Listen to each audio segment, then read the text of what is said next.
everything is wild, you know, but I can't really say that it's any wilder than the things that I've seen, you know, back home, just outside of my house. You know, it's like, through touring, you know, there was an instance where there was a young woman killed at one of our shows. You know, through touring, I've seen, you know, I mean, more death than that. That's the closest that's come, though. Through touring, I've seen fools wreck their lives. Through touring, I've seen, like, you know, people that I would have never thought would touch cocaine, doing cocaine. That has freaked me out. You know what I'm saying? It's like, there's all kinds of wild stuff that you can see, man, that you know, but it's no different than the wild stuff you can see at home, man. People are just stupid. People are just wild. Everybody's trying to get their primal swagger on, and it's getting annoying. Everybody needs to just chill. Focus on life, copulation, making babies, preserving the people, you know? Wouldn't it be much better if everybody just focused on fucking? For real.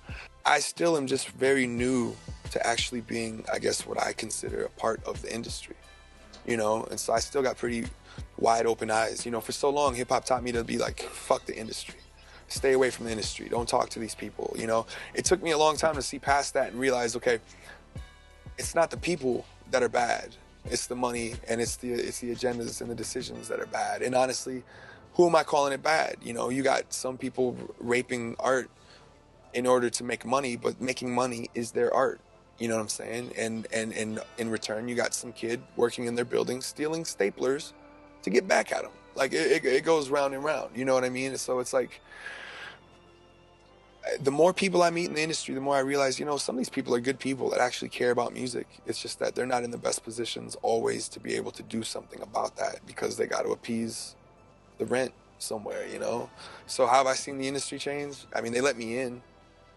I'm in there now. I get to go to lunch with these fools. I get to, like, you know, answer questions, give opinions, you know what I mean? And it's like, and that's the one change I've noticed. That's it, that I'm in there now, you know what I mean? But otherwise, I don't know anything about it changing, you know? I haven't seen anything about it changing. You know, I think that some of the movements that are going on amongst the people have been kind of tripping, you know, as far as how that affects the industry, but the industry itself is just still trying to make money off of those people. But for me, movements, you know, to see bands like, let's take like the White Stripes, for instance, blow up, like, to me, that's a pretty interesting movement. You know what I mean? To see a lot of people support that record, buy that record, watch that video. Like I was just out at Coachella, you know? And to see some of the groups that are doing as well as they're doing shows me that some of the money is getting spent on those groups, which means kids are flocking to those groups, which is interesting because those are not the groups that have been pushed down everybody's throats. The internet is changing people's abilities to find their own music, essentially find their own identities easier. You know, in a weird way, it's like having this much available, film, you know, books, records, whatever, having this much available now is putting a lot of kids into the position of being able to actually search out and see who they are by what they like. But at the same time, it's separating the haves and have-nots that much further, because the kids that don't have the internet or aren't in a position to have a household with the internet are getting less opportunity to find their identities, more opportunity to sit on PlayStation 2. Or go to the actual record store, maybe. But you know, the have-nots don't always do that. They get programmed. You know what I'm saying? Yeah, or they go to bootleg and buy.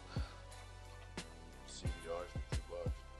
And the CDRs they buy are the ones that are pumped to them on the radio constantly. But what I'm seeing is radio, you know, and so to see that kind of thing, it's interesting. But radio's maybe changing a little, because now suddenly you got radio having to appease these kids who did go online to find out who their next hero is. You know what I'm saying? And so it's like, I don't know. But I don't know what kind of effect it's going to have. I haven't been, you know, I've only been alive for 33 years so far, so I don't know what's going to happen. But I can't imagine much changing. They're going to figure out how to, you know, do what they got to do to make money.